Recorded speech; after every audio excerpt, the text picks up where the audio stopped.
warahmatullahi wabarakatuh. Berjumpa lagi dengan Bu Ririn di Biologi Kelas. Nah, pada pertemuan kali ini kita akan berbicara tentang mikrosporogenesis dan megasporogenesis. Kemarin kita sudah membahas tentang spermatogenesis dan oogenesis yang terjadi pada hewan, atau manusia. Sekarang kita belajar mikrosporogenesis dan megasporogenesis, pembentukan sel gamet pada tumbuhan. Nah, yang pertama tentang mikrosporogenesis. Mikrosporogenesis ini adalah proses pembentukan mikrospora. Mikrospora karena pada tumbuhan ini adalah sel gamet jantan. Berarti apa kalau pada tumbuhan? Benang sari tuliskan, ya. Nah, ini adalah tahapan dari mikrosporogenesis, ya. Jadi ada sel induk serbuk sari yang disebut dengan mikrosporosit yang bersifat diploid atau 2N. Dia akan mengalami pembelahan meiosis 1 sehingga akan dihasilkan 2 sel anak yang masing-masing kromosomnya adalah haploid atau N. Kemudian kedua sel anak ini masing-masing akan mengalami pembelahan meiosis 2 sehingga nanti akan dihasilkan 4 sel anak yang disebut dengan mikrospora tetrat yang masing-masing memiliki kromosom haploid, ya. Kemudian keempat sel anak ini atau mikrosporotetrat ini akan mengalami peristiwa yang disebut dengan karyokinesis, ya. Karyokinesis itu adalah pembelahan nukleus atau pembelahan inti sel. Bisa kalian perhatikan di gambar. Semula 4 mikrospora tetrat ini, ya, jadi keempat mikrospora ini semula hanya memiliki 1 nukleus karena mengalami karyokinesis atau pembelahan nukleus, yaitu karyokinesis yang pertama, maka setiap selnya nanti akan memiliki 2 nukleus. Nah, nukleusnya ini disebut dengan nukleus generatif dan nukleus saluran serbuk sari. Kemudian, keempat sel ini akan mengalami karyokinesis yang kedua. Ya, karyokinesis yang kedua ini nanti yang membelah hanya nukleus generatif. Jadi dia akan membelah menjadi 2. Ya, kemudian yang nukleus saluran serbuk sari tidak membelah. Jadi nanti hasil akhirnya adalah 4 sel anak dengan 3 nukleus, ya.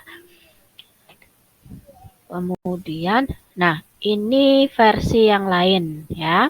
Sebenarnya sama, cuma ini gambarnya lebih sederhana. Jadi sama tadi, ada sel induk serbuk sari yang disebut dengan mikrosporosit yang bersifat diploid atau 2N mengalami pembelahan meiosis yang pertama menghasilkan 2 sel yang masing-masing bersifat haploid.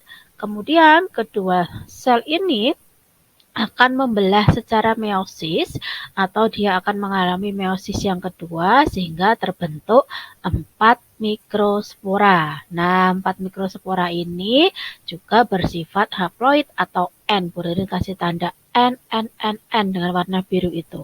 Nah, kemudian 4 mikrospora ini nanti dia akan mengalami karyokinesis, ya, atau pembelahan nukleus atau pembelahan inti sel, ya. Jadi ada karyokinesis yang pertama, nanti inti selnya akan membelah menjadi 2 menghasilkan inti generatif yang tetap bersifat haploid atau N yang saya kasih warna biru dan menghasilkan inti vegetatif yang juga bersifat haploid atau N yang Bu Ririn beri warna merah. Kemudian sel ini akan mengalami karyokinesis yang kedua. Nah, karyokinesis yang kedua di sini yang mengalami karyokinesis hanya inti generatif. Nanti inti generatif ini membelah sehingga terbentuk inti generatif 1 dan inti generatif 2. Sedangkan yang inti vegetatifnya tidak membelah, sehingga nanti setiap serbuk sari itu mengandung inti generatif 1, inti generatif 2, dan inti vegetatif. Nah, itu adalah tahapan dari mikrosporogenesis. Nah, kemudian bagaimana dengan megasporogenesis? Megasporogenesis ini adalah proses pembentukan megaspora, ya, sel gamet betina pada tumbuhan.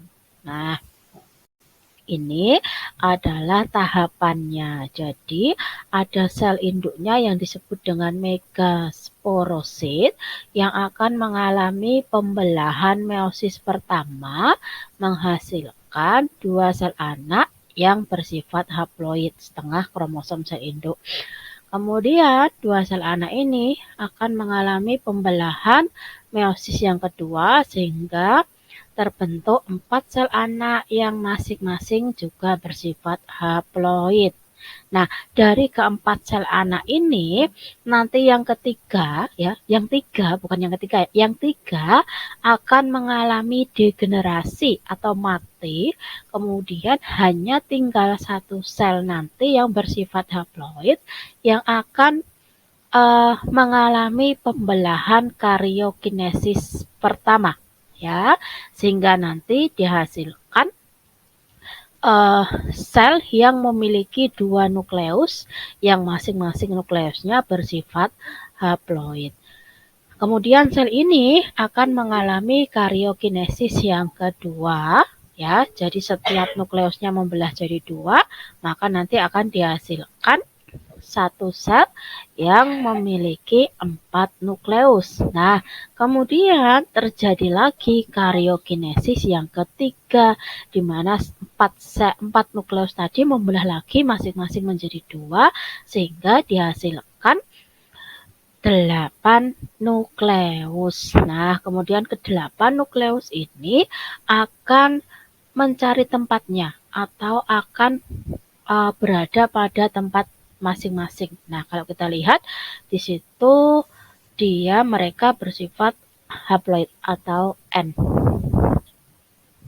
Nah, ini versi yang lain, ini sebenarnya sama dari megasporosit 2N mengalami meiosis 1 membentuk 2 sel yang bersifat N, mengalami meiosis 2 membentuk 4 sel yang bersifat N, yang ini disebut megaspora. Kemudian ketika selnya mengalami degenerasi atau terdegenerasi, kemudian yang 1 sel akan mengalami karyokinesis yang pertama, menghasilkan sel yang memiliki 2 nukleus masing-masing N, selanjutnya mengalami karyokinesis yang kedua sehingga ada 4 nukleus, kemudian mengalami karyokinesis yang ketiga sehingga menghasilkan 1 buah sel yang memiliki 8 nukleus, 1, 2, 3, 4, 5, 6, 7, 8 nukleus, ya. Ini disebut dengan kandung lembaga yang masih muda. Kemudian di sini akan mengalami pendewasaan membentuk kandung lembaga yang sudah masak yang disebut dengan megagametofit. Nah, tadi kan 8 nukleus dari kandung lembaga yang masih muda akan berjajar menempati tempat yang sesuai. Kemudian ada yang berada di atas, 3 nukleus yang berada di atas itu disebut dengan antipoda. Kemudian kedua, yang 2 ini akan bersatu, ya. Ini disebut dengan persatuan 2 inti kutub. Nah, kalau yang 3 di atas antipoda ini masing-masing adalah N, maka yang persatuan 2 inti kutub yang semula NN karena mereka bersatu, mereka menjadi 2N. Kemudian 3 yang di bawah, yang samping-samping itu disebut sinergit. Nah, yang di tengah inilah yang disebut dengan inti sel telur atau intinya ovum, ya. Kemudian, nah, ini hasilnya, ya. Ini hasilnya dari megasporogenesis, ya. Jadi di sini ada 3 nukleus yang berada di atas disebut kalaser atau sel antipoda. Kemudian ada 2 nukleus yang berada di tengah yang bersatu membentuk inti polar, ya, atau inti kandung lembaga sekunder namanya. ya. Kemudian di bawah 3 yang di samping-samping disebut sinergit. Nah, ovum atau sel telurnya, inti sel telurnya itu yang berada di tengah, yang di bawah ini. Nah, tentunya kalau kita berbicara tentang mikrosporogenesis dan megasporogenesis, maka tidak akan lepas dari yang namanya pembuahan ganda pada angiosperme. Kenapa kalau pada tumbuhan angiosperme itu disebut pembuahan ganda? Nah, karena nanti pembuahannya terjadi 2 kali. Jadi nanti pada uh, ini ya, ini kan ada inti generatif 1, ada inti generatif 2, nah, dan inti vegetatif. Nah, inti vegetatif ini penunjuk jalan gampangnya. Dia nanti yang akan menunjukkan jalan untuk inti generatif untuk masuk membuahi sel ovum dan inti kandung lembaga sekunder ya. Setelah dia sampai di mau sampai selesai melakukan tugasnya, maka inti vegetatif ini akan mengalami degenerasi atau mati. Kemudian inti generatif 1 akan membuahi ovum, ya, yang di tengah ini membuahi ovum, sehingga akan terbentuk yang namanya embrio. Sedangkan inti generatif 2 akan membuahi inti kandung lembaga sekunder yang akan membentuk endosperma atau endosperm, ya, endosperma cadangan makanan kemarin, ya. Nah, itu pembuahan ganda pada angiosperme. Jadi saya ulang ya, yang inti generatif 2, inti generatif 1, inti vegetatif ini terdapat pada serbuk sari, ya. Nanti inti vegetatif ini yang akan membuka jalan untuk inti generatif supaya dapat membuahi ovum dan inti kandung lembaga sekunder. Setelah inti vegetatif ini selesai melakukan tugasnya, dia akan mengalami degenerasi atau mati, ya. Sedangkan nanti inti generatif 1 itu pembuahannya pertama akan membuahi ovum yang akan membentuk embrio. Sedangkan yang inti generatif 2 di sini akan membuahi inti kandung lembaga sekunder dan membentuk endosperma. Nah, mungkin nanti kalian juga harus memahami. Jadi kalau sudah ini, coba kalian perhatikan gambar biji, di situ ada embrio dan endosperma. Nah, itu hasil dari pembuahan ganda, ya. Jadi kalau embrio itu dihasilkan dari pembuahan antara inti generatif 1 yang membuahi ovum, sedangkan yang endosperma ini pembuahan antara inti generatif 2 yang membuahi inti kandung lembaga sekunder. Nah, makanya kalau kita melihat struktur dari bunga, nanti ada istilah bakal biji. Bakal biji itu berarti ini, ya, bakal biji. Ya, kemudian bakal buah yang mana? Yang di luarnya itu, ya. Tuh. Nah, sekian anak-anak. Apabila ada yang belum jelas, silahkan bisa ditanyakan langsung atau via WhatsApp ke Bu Ririn, karena seperti biasa Bu Ririn akan menjawab dengan senang hati. Demikian, apabila ada kurang lebihnya, saya mohon maaf. Saya akhiri. Wassalamualaikum warahmatullahi wabarakatuh.